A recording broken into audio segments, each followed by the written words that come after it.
They didn't just cancel a show. They didn't fire her because she failed. They fired her because she stopped playing the game. One comedian, one sentence, and suddenly everything the network said about programming changes started to sound like a carefully rehearsed lie. But they did. And what happened next? The secret meeting, the recorded conversation, the executive who placed a phone on the table, none of that was ever supposed to reach you. Your privacy has always been important to me, and I would never say something that you didn't say, but I know that if you look at me, then clearly the world will know that you've already had the forbidden. But here's what nobody is connecting. They didn't just fire Sherri Shepherd, they ran a playbook. A quiet, calculated, industry-approved playbook, and Katt Williams just ripped the cover off of it. Let's go back. Because to understand how they got rid of Sherri Shepherd, you first need to understand how they handed her a seat that was never meant to be hers. Wendy Williams built something rare in daytime television. Not just a show, a culture, a following, a daily appointment that millions of people kept religiously, not because the production was flashy, not because the guests were A-list, but because Wendy herself was unlike anything television had ever seen. She was unfiltered. She was bold. She had absolutely no fear. And that combination made her one of the most powerful voices in daytime media. But behind the scenes, things started to shift. Wendy's health became a concern. And when you're a one-woman show, when the entire machine runs on your energy, your personality, your presence, the moment you're not able to show up, the network starts to panic. Because without Wendy, there was no show. And without the show, there was no money. So they started rotating guest hosts, faces that could hold the seat, people who could keep the cameras rolling while executives quietly figured out what the plan was going to be. And one of those rotating hosts was Sherri Shepherd. Now here's what's important. Sherri wasn't a nobody. She had years in the industry, she had charm, she had warmth. Audiences liked her. Her segments during the guest hosting period got positive feedback. People were comfortable with her. And that's exactly what the network needed. Not someone explosive, not someone polarizing, someone comfortable. Because when Wendy's guardianship made it clear that her return wasn't happening anytime soon, the network didn't go looking for the next Wendy Williams. They went looking for the safest possible alternative. And Sherri Shepherd checked every box. Starting in September, I am debuting my own talk show, Sherri! I am so excited because I am going to be joining the Debmar Mercury family. That is the company that produces this show and several others that you love. Sit with that for a second. She announced her own show on Wendy's show, using Wendy's platform to Wendy's audience, with Wendy's network standing right behind her. And if that wasn't loud enough, they gave Sherri the same 10 a.m. time slot. They renamed Wendy's social media accounts the Instagram, the Twitter, accounts that Wendy had spent years building, and handed all of those followers directly to Sherri's new show. Not a link, not a redirect, a full rebrand, as if Wendy Williams had never existed. According to sources close to Wendy, she was furious. Not because she begrudged Sherri a career, but because of how it was done. There was no dignity in it, no acknowledgement of what Wendy had built. One day, you're Wendy Williams' audience. The next day, the algorithm tells you you're following Sherri's show. No warning, no goodbye. And if you watch the early episodes of Sherri's show carefully, you could see exactly what the network was trying to replicate. The entrances were the same format. The segments echoed Wendy's structure, the energy they were chasing, that bold, opinionated, unpredictable daytime energy. It was Wendy's blueprint. They were trying to rebuild what Wendy had, just with someone softer at the center. And that right there was the first crack in the foundation. Now, on the surface, Sherri's show looked like it was working. 4 seasons, major bookings, Oprah, Michelle Obama, 50 Cent, ratings that held their own against comparable programs. No massive controversies, no public disasters. By every visible metric, the show was surviving, and Sherri believed it. She believed it enough to start making demands. Sources say she went to the network and asked for a pay increase. She also asked to reduce her filming schedule so she could spend more time pursuing her acting work and her comedy. She had leverage, or at least she thought she did. 4 seasons in, decent ratings, a stable audience, and any reasonable negotiation that gives you a seat at the table. But here's what Sherri apparently didn't fully understand. The network was never invested in her the way she was invested in the show. She was always, from their perspective, a placeholder, a safe pair of hands to hold the slot while the dust settled. And the moment she started acting like a partner in the business instead of an employee filling a temporary need,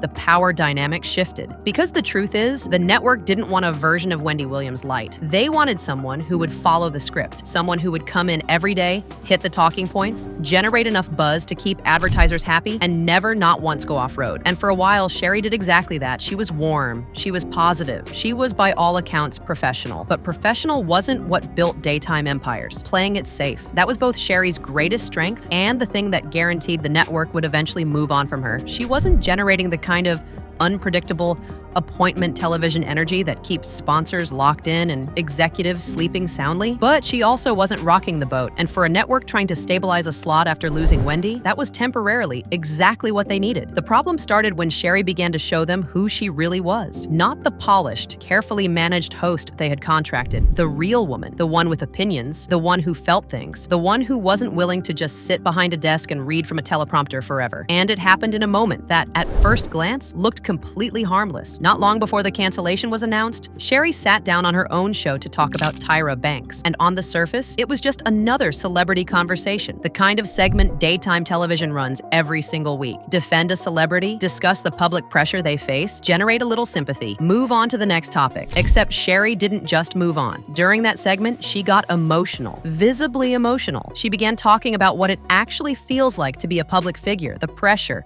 the scrutiny, the way the industry can quietly crush you while smiling to your face. She looked directly into the camera and told her audience that people outside of entertainment rarely understand what really happens behind closed doors. The studio audience applauded. The show continued. And from the outside, it looked like a touching, authentic moment. But inside the network offices, the reaction was completely different, off script. In television, that phrase carries enormous weight. Talk shows are not spontaneous conversations. They are produced, planned, every topic, every question, every joke it goes through layers of producers, executives, and legal teams before it ever reaches the camera. When a host starts speaking from a place that wasn't pre-approved, it doesn't just make producers nervous, it triggers alarm bells. And Sherri kept going. She talked about how entertainers are often expected to manufacture drama to stay relevant. She talked about how people in the industry are pressured to say certain things to keep, and she used a specific phrase here to keep the machine running. Now, to a regular viewer at home, that sounds like an interesting observation, maybe a little philosophical. A host having a real moment on television, but in Hollywood, the machine isn't a metaphor, it's an understood reference. It's the shorthand insiders use to describe the interconnected web of networks, publicists, studios, and executives who control what gets said, what gets shown, and who gets to keep their platform. And when Sherri Shepherd looked into a camera on national television and suggested that people inside the industry are forced to feed the machine, every executive watching that broadcast understood exactly what she was implying. Within minutes of the segment airing, sources say urgent messages were flying between network offices. One insider claimed an emergency meeting was requested before filming had even finished for the day. The subject line reportedly contained just 2 words: emergency discussion. The next morning, Sherri arrived at the studio. Staff members later described the atmosphere as unusually tense. People were avoiding eye contact. Conversations dropped when she walked by. Even the makeup team reportedly sensed that something was wrong, and makeup teams see everything. She was taken into a conference room. Network executives were already seated, and what happened in that room, according to multiple anonymous insiders, was nothing like a standard production meeting. The conversation started calmly enough, but it escalated quickly. An executive reportedly asked Sherri directly whether she had intended to criticize the industry on national television, and Sherri, in what insiders described as a composed but uncompromising moment, reportedly said she was simply telling the truth. That answer did not land well. Another executive warned her that statements of that kind could be misunderstood, that viewers might interpret her words in ways that made the network uncomfortable. And instead of softening her position, Sherri reportedly pushed back. She asked whether people in the industry were just expected to pretend the pressure didn't exist, whether hosts were supposed to sit behind a desk and act like everything behind the curtain was fine. And then she said the line that, according to sources, changed the entire trajectory of that meeting. The room went silent, and then in a move that shocked everyone present, one of the executives placed a phone on the table and informed the room that the conversation was being recorded. Think about what that means. In the middle of a heated meeting between a television host and the network that employed her, an executive produced a recording device and made sure everyone in the room knew the audio was being captured. That is not a standard move. That is a message. That is power being displayed openly, deliberately, and without apology. And it worked. For a moment, by all accounts, Sherri went quiet. Not out of fear, but out of sheer disbelief that this was actually happening. She had walked into that room thinking she was going to have a difficult conversation. She walked out of it, understanding that the decision about her future had likely already been made before she sat down. Katt Williams. If you followed Katt Williams over the last several years, you already know that he has made made a career out of saying the things that other entertainers won't touch. He's talked openly about how Hollywood operates, about who holds the power and how they use it, about the unspoken rules that govern who gets a platform and who gets quietly removed from one. He's been called reckless. He's been called paranoid. He's also repeatedly been proven right. When news of Sherri's cancellation broke, Katt was in the middle of a stand-up run in Atlanta. And during one of those performances, according to people who were in the room, he stopped his set, put down the joke, looked out at the crowd, and said what the entire internet had been quietly thinking but couldn't quite articulate. The crowd recorded it. The clips hit social media within minutes. And within hours, that one sentence had reframed the entire conversation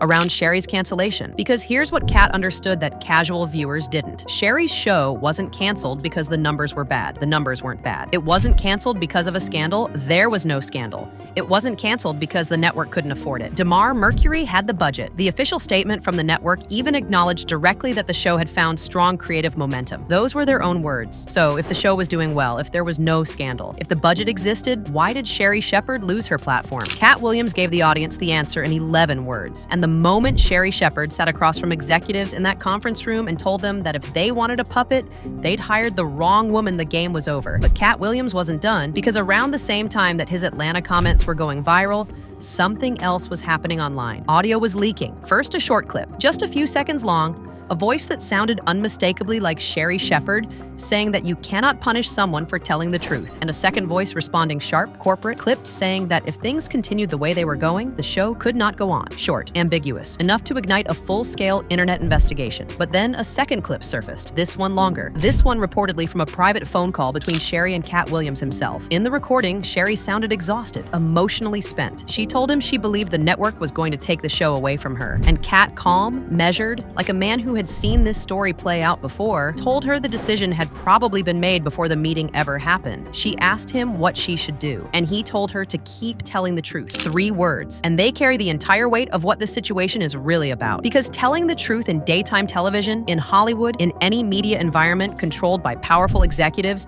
with financial interests is not a neutral act. It is a political one, and it comes with a cost. Sherri paid that cost. Now, the network responded to the leaked audio with exactly the kind of statement you'd expect. They said the recordings had been taken out of context. They said the cancellation was due to programming changes. They gave the press the most boring, sanitized explanation possible, the kind of statement designed not to inform, but to end the conversation before it got any louder. It didn't work. Here's what Katt Williams has been pointing at for years, and here's what the Sherri Shepherd situation puts into sharp, undeniable focus. This is not a one-off. This is a pattern. When a host becomes too comfortable with their own platform, when they start using it to say things that the people in power didn't pre-approve, there is a playbook. And it doesn't involve a dramatic public firing or a splashy expose. It's quiet. It's surgical. And by the time the audience realizes what happened, the whole thing has already been packaged as a business decision. Step 1, let the host believe they're secure. 4 seasons, big bookings, decent ratings. Let her make demands. Let her feel like a partner.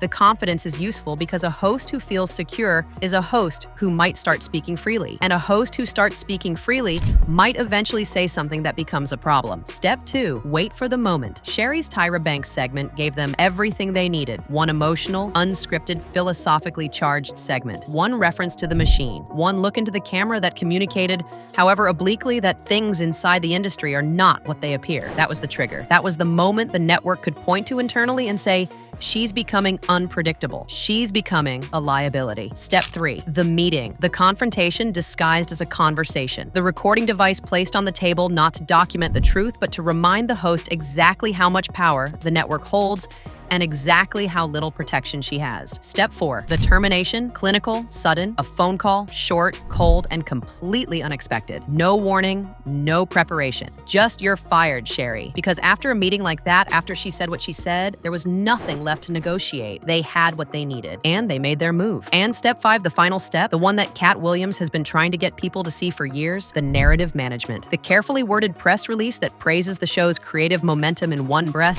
while announcing its cancellation termination in the next. The emphasis on programming changes and evolving daytime landscape language, specifically designed to make a punitive decision sound like a strategic one. It is a machine, and Sherri Shepherd told the truth about it on national television, and they fired her for it. Now here's the layer of this story that almost nobody is talking about, because this isn't just Sherri's story. Wendy Williams is threaded through every single part of it. Think about the full arc. Wendy builds one of the most powerful daytime franchises in television history, built entirely on her refusal to filter herself, her willingness to say what nobody else would say, her absolute commitment to keeping it real with her audience, regardless of what the industry thought about it. That energy, that uncontrollable, unmanageable, unpuppetable energy, it made her a legend. And it also made her a liability. And when Wendy's health declined, the network didn't grieve the loss of something irreplaceable. They saw an opening. They replaced her with someone softer, someone safer, someone who would fill the slot and hold the audience without ever making executives nervous. They picked Sherri Shepherd specifically because she was not Wendy Williams. But then, slowly, Sherri started becoming someone the network hadn't bargained for either. Not Wendy-level explosive, but real, authentic, willing to step outside the script when something mattered to her, willing to say behind closed doors and the machine on camera when the emotion of the moment moved her there. And the network, which had specifically chosen her for being safe, discovered that safe has its own limits, and crumble it did. Not because Sherri failed, but because she told the truth, which is exactly what Wendy Williams built her entire career doing. The irony is almost poetic. The network removed Wendy because her truth-telling had become too costly to manage, on managed narratives, on hosts who know their place and stay in it. Sherri Shepherd didn't have a scandal. She didn't tank in the ratings. She didn't embarrass the network publicly. She sat on a couch and got real for a few minutes. And that was enough. Katt Williams saw it for what it was immediately. He said it out loud on a stage in Atlanta because that's what he does. He says the things that the people with platforms are too comfortable to say. We're all talking about it means the game is finally starting to change. If this story shocked you, drop a comment. Tell me what you think really happened in that meeting. Tell me if you think Sherri's audio tells the full story. And tell me, do you want to see Wendy back?